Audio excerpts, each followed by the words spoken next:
There is a moment every winter when certain roads in the Yukon stop making ordinary sense. The pavement ends at a riverbank. A line of orange stakes drives straight across the surface of the frozen Yukon River. And on the other side, the road begins again. Supply trucks use these crossings. Locals use them. And there are rules. Weight limits, speed limits. Because if you drive too fast, the vibration spreads through the ice ahead of you like a pulse, and a pulse traveling through 3 feet of ice above a moving river is not something you want to be underneath. That image is not a metaphor. It is a logistical reality. And by the time this video ends, you will understand exactly why something that sounds completely unreasonable becomes, in this place, the obvious solution. There is a Canadian territory that most Canadians have never visited. Not because they made a conscious decision against it, because it barely registers on the mental map most people carry of their own country. It sits pressed against Alaska to the west, reaching north past the Arctic Circle, holding within its borders something that is genuinely difficult to communicate through statistics alone. A land that is enormous, intact, and entirely itself. This is the Yukon. And the question this place asks the moment you pay attention to it is not, what is it like there? The question is, who actually lives there? And what on earth keeps them? About 45,000 people. That is the entire population of the Yukon Territory. An area of 483,000 square kilometers, roughly the size of Spain, holding fewer residents than a mid-sized university town. When the math resolves, you get close to 11 square kilometers of wilderness per person. Most of that wilderness has never been developed. Large portions have never been walked by anyone at all. The first thing that actually registers when you arrive here is not the cold, even in deep winter. It is the scale. You can read the numbers ahead of time. You can absorb the statistics. But none of it prepares you for the moment when you are standing in a valley with mountain ranges running in every direction and nothing else visible. No structure, no road, no sign that anything with a schedule has ever passed through. The silence here has a particular texture. Not empty silence, but full silence. The kind that makes you conscious of your own breathing and the specific sound of your own footsteps. It is a different category of large than anything most people have encountered. A size that makes human ambition feel recent and tentative. Imagine standing on a gravel bar beside the Yukon River in September. No town behind you. No road visible from where you stand. The river is wide and gray-green and moving fast, carrying silt from glaciers hundreds of kilometers away. The spruce forest on the opposite bank is unbroken in both directions as far as you can see. There is no human sound. No engine, no aircraft, no voice. The only things moving are the river, the wind, and a family of mergansers working the current upstream. You have a satellite phone in your pack, which connects you to everything, and you cannot make yourself take it out, because whatever you might receive from it cannot compete with what is already in front of you. That feeling, the specific quality of that silence, is something people who have experienced it describe in nearly identical terms, regardless of when they visited or where they came from. It is not peaceful in the relaxed sense. It is active, demanding, and very difficult to forget. The Yukon lives between two extremes of light that govern everything else. Near the summer solstice in late June, Whitehorse, the territory's capital, receives close to 22 hours of daylight. The sun drops toward the horizon around midnight, barely grazes it, and rises again before most people have fallen asleep. Dinner at 9 in the evening still looks and feels like mid-afternoon. Longtime residents describe a particular energy that sets in during these weeks. A feeling that time is elastic, that there is always still one more thing that can be done today. Visitors lose track of time completely. They look up from what they were doing and find it is 11 at night and the sky is still full of light. There is something almost intoxicating about it. a generosity of light that makes the world feel briefly unlimited. But that generosity is not unconditional. By September, the fireweed that lines every roadside and clearing in the Yukon has already shifted from its bright magenta to white seed fluff. Locals read this like a clock. When the fireweed goes white, winter is coming. Not as an abstract future event, but as an approaching physical reality that changes how everything is organized. By November, Whitehorse receives about 7 hours of daylight. Communities along the Dempster Highway, the only Canadian public road to cross the Arctic Circle, receive less than 5. And in the deep interior, there are days when the light barely qualifies as light at all. Just a pale gray softening of the sky for a few hours, and then the dark again.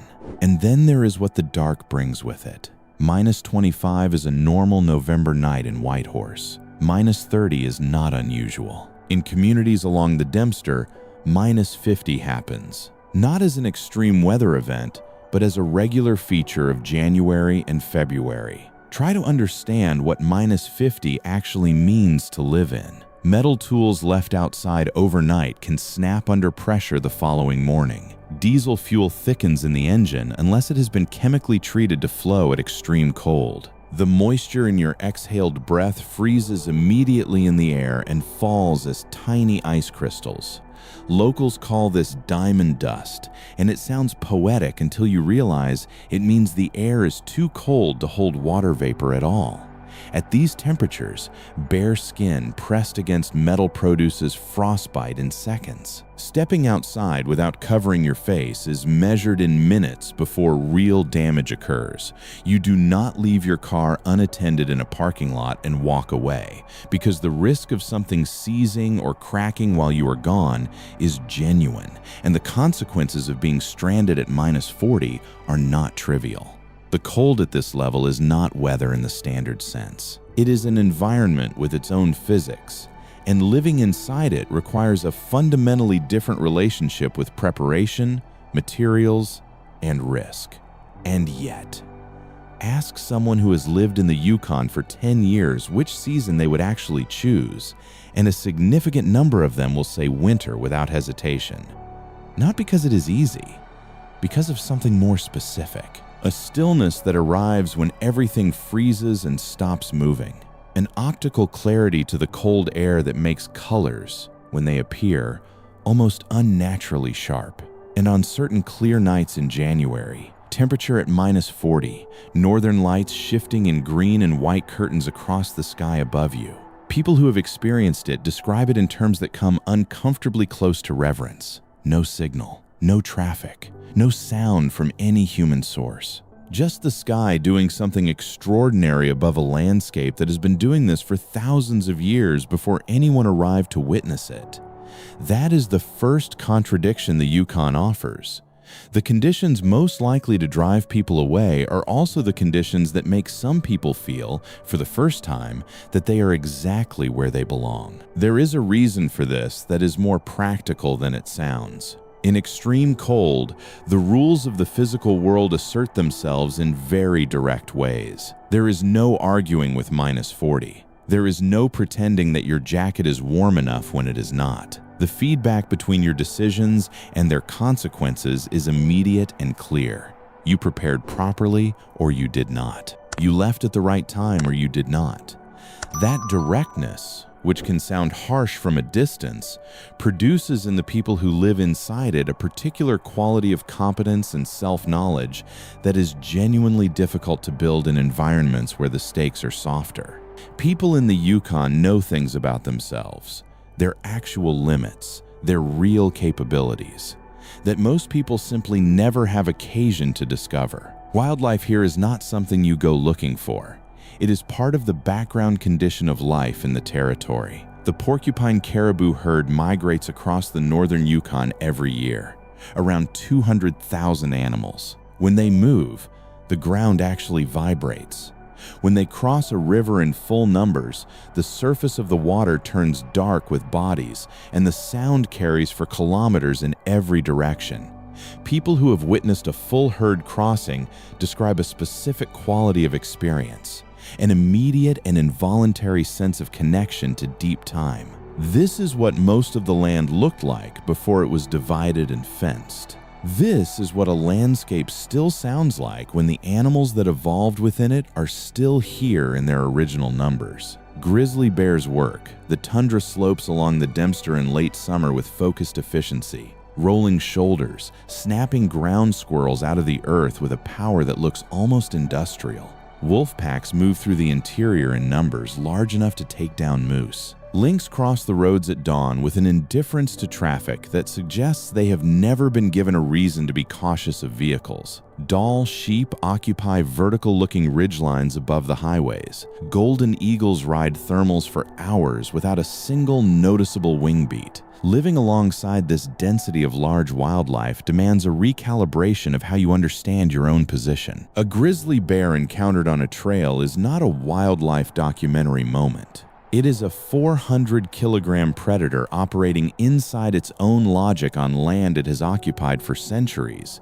and you are the one who showed up recently. People who have lived here long enough describe not constant fear, but a heightened quality of attention when moving outdoors, a more present, more awake way of inhabiting the environment than the default mode of city life. Most of them, when they return to cities, describe missing that quality more than almost anything else. Before the roads, before the names on the map, the Yukon was already fully known. 14 distinct First Nations peoples have lived within what is now called the Yukon Territory for thousands of years. The Tradeoffs in the central Yukon, the Vuntut Gwitchin in the far north, the Kluane First Nation along the southwestern ranges, the Champagne and Aishihik, the Selkirk First Nation, the White River First Nation, and others distributed across the full breadth of the territory. These were not small nomadic groups wandering blindly through a difficult landscape. These were societies with accumulated knowledge specific and detailed enough to function as a complete operating system for one of the most demanding environments on the planet. They knew the caribou routes reliably enough to intercept herds year after year, across generations. They knew which rivers held salmon, and which months and which banks. They knew how to preserve and store food across a winter of 6 or 7 months, using methods refined over centuries of direct consequence. They knew the medicinal properties of plants that Western pharmacology is still in the process of formally documenting. This knowledge was not incidental or academic. It was the margin between survival and death, and it was passed between generations with the seriousness that reflected exactly what it cost to develop. What happened to that knowledge across the 20th century? Through residential schools, through the suppression of languages, through the systematic severing of exactly those intergenerational threads, is one of the defining facts about the Yukon, and it is one that the territory is still in the active process of confronting. In 1993, the Yukon became one of the first places in Canada to begin signing comprehensive self-government agreements, transferring real land and real jurisdiction back to the peoples who managed this territory for thousands of years before anyone else arrived. The Tradeoffs self-government came into effect in 1998. Others followed. The implications continue to unfold. Today, Yukon First Nations are not historical footnotes in a travel documentary. They are active governments, active economies, and active stewards of the land their ancestors mapped and memorized and kept alive. That is the context inside which the gold rush, when you get to it, lands very differently than it does in most tellings. Then, in August of 1896, near the confluence of the Klondike and Yukon rivers, 3 men found gold. The news moved slowly at first. Nearly a year passed before it reached the outside world with real force. But when ships docked in Seattle and San Francisco carrying miners with heavy bags of gold dust, what followed was one of the most extreme concentrated migrations in North American history. Within 2 years, more than 100,000 people were attempting to reach the Klondike goldfields, from California, from London, from Melbourne, from Norway. Most of them had no experience with subarctic conditions. Most of them genuinely did not understand what they were walking into. The primary inland route required crossing the Chilkoot Pass, a 45-degree slope rising nearly 1,000 meters through the coastal mountains. The Canadian government, attempting to impose some order on the chaos, required every person entering to carry a full year of supplies, close to 900 kilograms per person. Most people had no pack animals, so they carried loads up the slope, dropped them, walked back down, and carried another load. Some made that ascent 40 times. Some made it 60. All of it in temperatures that regularly fell to -30, on ice and snow, on a gradient that photographs make look almost vertical. There is a photograph from 1898 that shows this trail. A single dark line of human figures stretches from the lower frame to the top of a white mountain. Hundreds of them, each one bent under a load, each one barely distinguishable from the others. The mountain is white. The sky is white. The figures are small and dark and relentless. You already know, looking at it, that most of those people will find nothing. Most of them found nothing. The viable claims were staked before the majority of stampeders arrived. What they found instead was Dawson City, a boomtown that had grown from almost nothing to 30,000 people in under 2 years. Opera houses, saloons, churches, newspapers, telegraph lines. An entire city assembled on permafrost at the edge of the subarctic, built with the concentrated urgency that only the possibility of enormous wealth can produce. And then it emptied, almost as fast as it had filled. Gold was discovered in Nome, Alaska. People left. Within a decade, Dawson City had fallen from 30,000 to a few hundred. Buildings stood vacant. The boreal forest began its patient work at the edges of town. Today, Dawson City holds around 1,300 residents. The main streets are still unpaved. Some structures still carry the lean of buildings settled into ground that freezes and thaws on its own schedule. Walk those streets early in the morning before the summer visitors arrive, and there is a specific quality to the silence. Not absence exactly, but the quiet of a room where something very large once occurred, and the walls have not entirely forgotten. But the gold rush left something more durable than atmosphere. It left a question embedded in the territory's character. Who comes to the Yukon, and why do the ones who stay? The stampeders came for gold. Most of them left without it, but some of them stayed. Not because they had found what they came for, because something about the place itself had gotten into them in a way they did not anticipate and could not easily resolve. And that dynamic, that particular relationship between this place and the people it selects and keeps, is still directly present in the Yukon today, still shaping who arrives and who remains and what they say about it afterward. What that looks like when you take the gold rush out of the equation and replace it with ordinary life. That is where this story goes next. The gold rush is how the Yukon became known to the outside world, but it is not what the Yukon is. What the rush left behind was infrastructure built under pressure.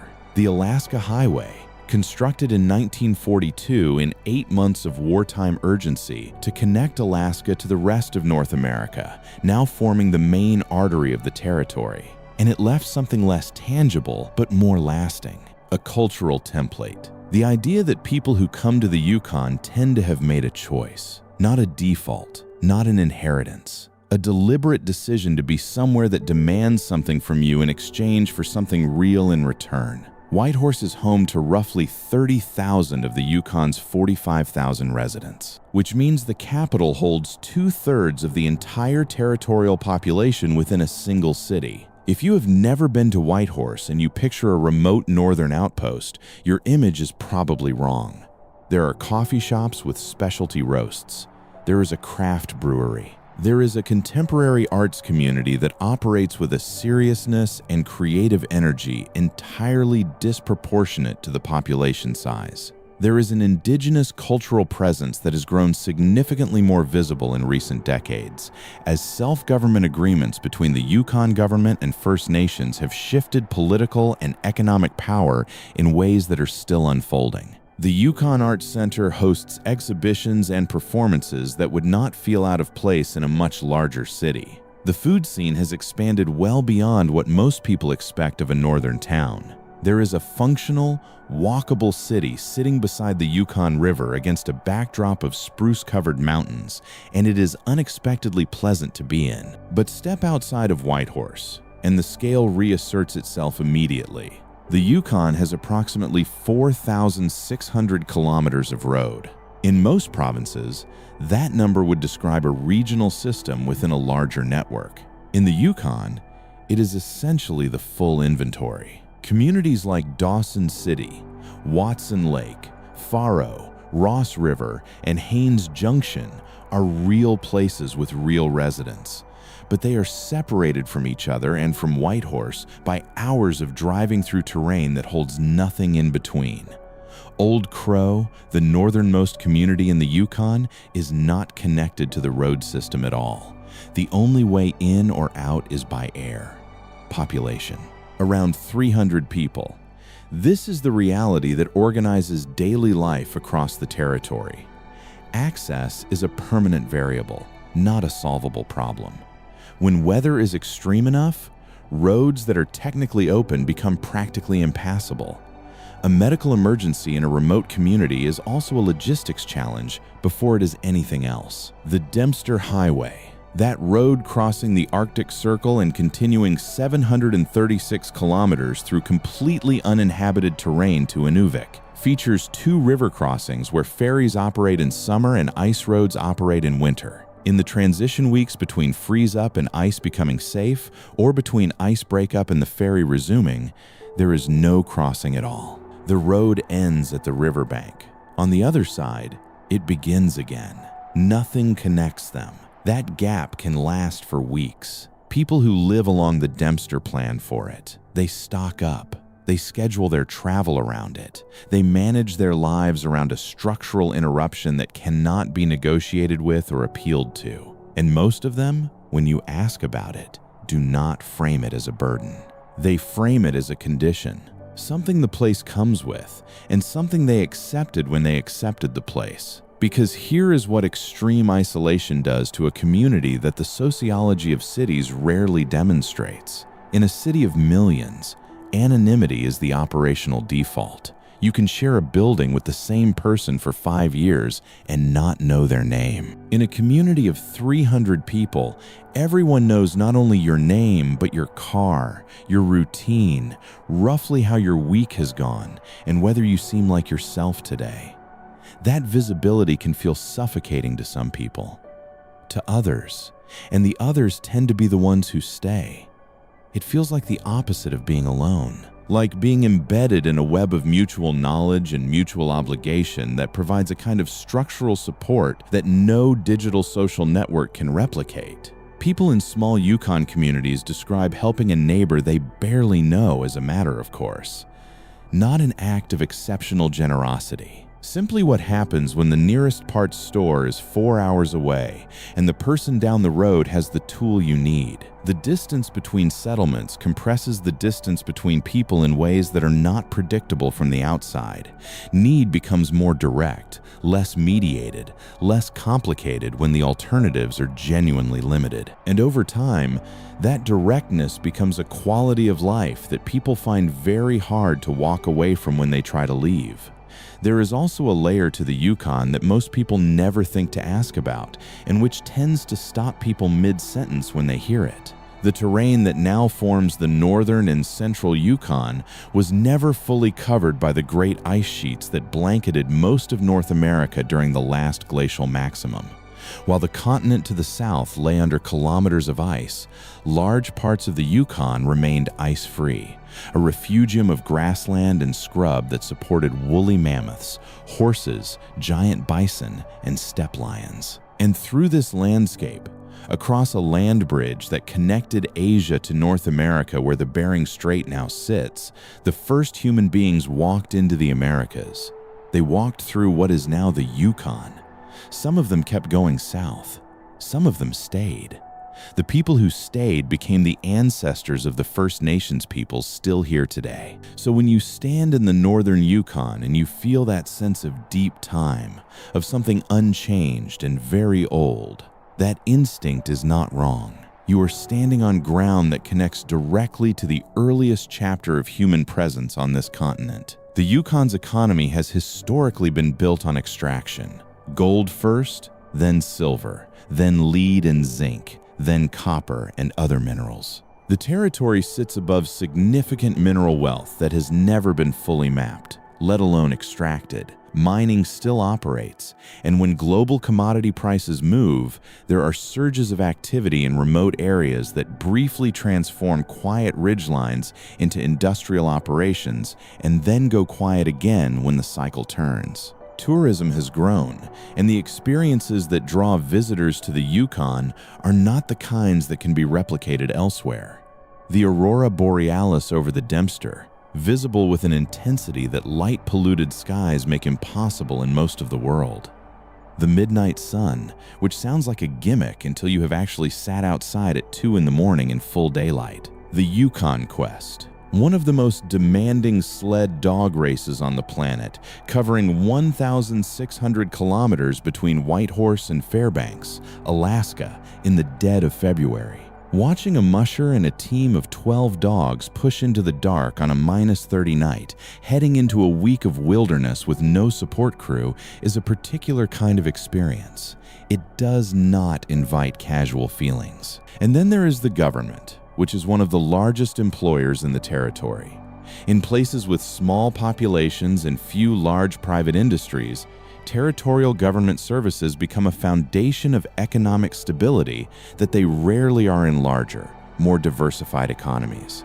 It is a system that functions, but it carries dependencies. The Yukon's fiscal reality remains sensitive to decisions made in Ottawa about transfer payments, resource rights, and project approvals in ways that a larger economy simply would not be. But what running underneath all of this is something that does not show up in economic reports, and it is the actual reason people stay or come back after leaving, or move here in middle age and never leave again.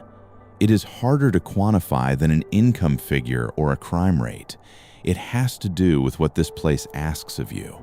The Elias Mountains occupy the southwestern corner of the Yukon along the Alaskan border. Mount Logan, the highest peak in Canada at 5,959 meters, sits within Kluane National Park and Reserve, which protects the largest non-polar icefield system in the world.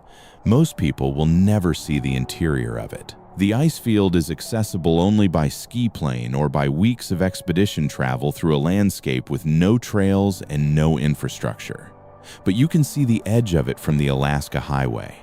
An ocean of ice-filling valleys carved by glaciers moving across timescales that make the entire human story feel like a brief interruption between two silences. Standing at the edge of a landscape like that, something shifts in how you think about yourself. Not dramatically, quietly. You become aware, in a way that does not quite happen in managed environments, of how recently you arrived. How indifferent the mountains are to your presence. How little of this existed for your benefit. In a world where almost every environment most people inhabit has been so thoroughly shaped by human decisions that it reflects human choices back at you from every direction, finding something that simply does not register you as relevant is, for certain kinds of people, the most grounding experience available. And on the way back from the ice fields in the long summer evening, if the light hits right, the peaks catch the sun at an angle that turns them gold against the blue. The valleys between them are in shadow and the glaciers glow. The scale keeps refusing to reduce itself to anything manageable. You drive on the empty highway and you understand, in a way that was not available to you this morning, why some people come here for a week and stay for a decade. The place gets into you through sheer accumulated presence. not through a single dramatic moment, but through the slow accumulation of evidence that this is real, that it has been here all along, and that you had no idea. There are also difficulties here that beautiful landscapes do not cancel. Seasonal affective disorder is real and relatively common in territories at this latitude. Long winters, short days, small communities, and the structural isolation that comes with being far from centers of population can accumulate in ways that mental health resources, limited by distance and population size, do not always reach quickly enough. The cost of living is elevated. Basic goods cost more because they have traveled farther to get here, and the gap becomes visible immediately when you buy groceries or fill a prescription. Housing in Whitehorse has become less affordable as the territorial population slowly grows. Access to specialist medical care, to the range of educational pathways and professional opportunities that larger centers offer. These remain genuine constraints, particularly for families with specific needs. These are not abstract complaints from people who regret being there. They are assessments made by people who have thought carefully and honestly about the actual trade-offs of a life in this place. Choosing the Yukon means choosing what it offers and accepting what it costs. And what it costs is real and should be said clearly. But so is what it offers. There is something that happens to a person who spends enough time in genuine wilderness. Not the managed wilderness of a national park with trail markers and visitor centers and cell coverage, but real wilderness, the kind where your map gets vague and the terrain does not adjust itself to meet your expectations.